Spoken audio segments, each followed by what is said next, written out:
ڕاگررتنی گەشتی فڕۆکەخانەکانی هەرێمی کوردستان بەڕووی وڵاتانی دەرەوەدا لە ئێستادا کاریگەری تەواوی لەسەر جموجوڵی بازرگانی دروست کردووە.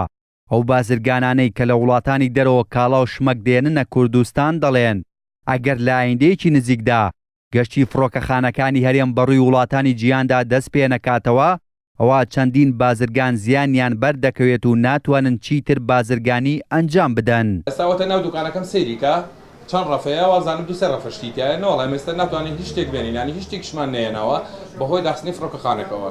تەمەنا ئەکەین لەم ڕۆژانی ئایندەیە ئینشەڵا بە زووترین کار بکرێتەوە، ئێمەش بتوانین پەرە بە پیشەکەی خۆمان بدەین. بە تاکید کاریگەری لە 100% لەسەر کار و پیشەکەی ئێمە هەیە، چونکە ئێمە پابندین بە ینی ئەو شتانی کە هێناومانە لە ڕێگەی فڕۆکەخانەی سلێمانیەوە بووە و ئێمە پیشەکەمان پیشەیەکی بازرگانی ڕۆژانەیە، ینی ئێمە ڕۆژانە تەعاملمان لەگەڵ ئەویشەیە هەیە، ئەویش بە حکمی فڕۆکەخانەی سلێمانی. بەڵام ئێستا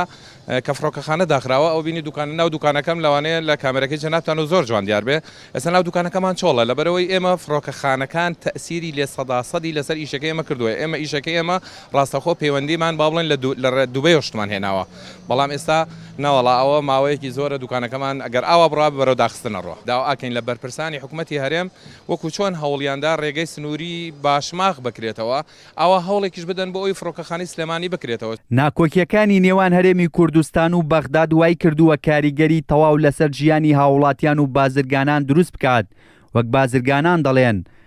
ڕاگررتنی گەشتی فڕۆکەخانەکانی هەرێم بەڕووی وڵاتانی جیهاندا وای کردووە ئەو کاڵایانەی بێنە هەرێمی کوردستان بەهۆی ئەوەی دەبێت بگەڕێتەوە فڕۆکەخانەی بەغداد پاشان بۆ هەرێم نرخێکی زیاتر لەسەریان بکەوێت. بەنسبەت داخستنی فڕۆکەخانەکانەوانەیە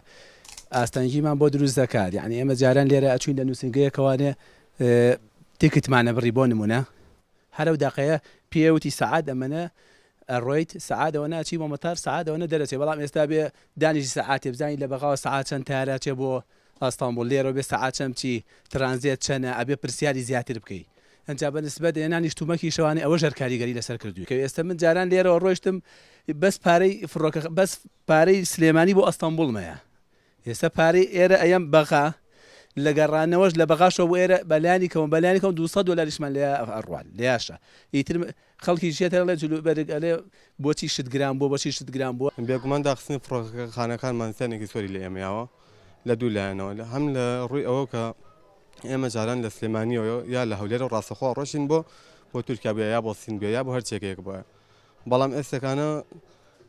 کە ئەڵم دوو سەرمان پێکەشوە سەنێکان لە ڕووی دارایی سەنیشان لە ڕووی کاتەوە، چونکە ئێستاکانە بیا بڕۆین بۆ بەخا لە بەخا ترانزیت بکەین بێگومان لەم سەریش و لەم سەریشەوە چەند سەعاتێک لە کاتمانەگرە و زیانێک ئینسانە مادیەکەشی ئەوەیە تۆ بێ دوو جار سواری تارەبیت و ئەملا ئەولا و هێنانی شت قورس بووە لە سەرما. ئاڵۆزیەکانی ئەم دوایەی نێوان هەرێمی کوردستان و حکوومەتی بەغداد دوای بەڕێوەچوونی پرسی ڕفراندۆم لە کوردستان جیاواز لە ڕابردوو زیاتر ئاڵۆزتر بووە. ئەمەش بۆتە هۆی ئەوەی حکوومەتی ناوەند چەندین ڕێکار بەرامبەر هەرێم بگرێتە بەر و زیان بە هاوڵاتیان بگەێنێت.